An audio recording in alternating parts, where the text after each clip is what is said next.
ମୁଁ ଭସା ବାଦଲ ବରଷିବି ତୁମ ଅଗଣାରେ ମେଘ ହୋଇ, ତୁମ ଦେହକୁ ଭିଜେଇ ତୁମ ମନକୁ ଜାଳିବି, ବହି ଆସିବି ପୁଣି ଲୁହର ବନ୍ୟା ହେଇ ତୁମ ଆଖିର କଜଳକୁ ଧୋଇ ଦେଇ।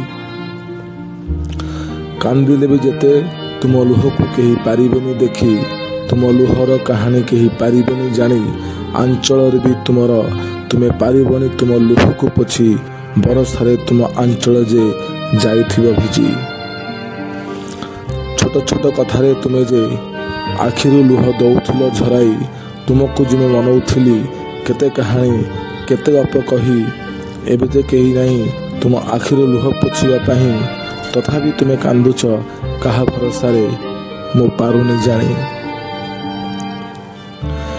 ଯେତେ ଗାଢ଼ ହେଲେ ବି ତୁମ ମଥା ସିନ୍ଦୁର, ଭାବିଛ କି ତୁମ ଅତୀତକୁ ଦବ ଘୋଡ଼େଇ, ମୁଁ ଯେ ଭସା ବାଦଲ ବରଷି ଯିବି ତୁମ ଅଗଣାରେ ମେଘ ହୋଇ।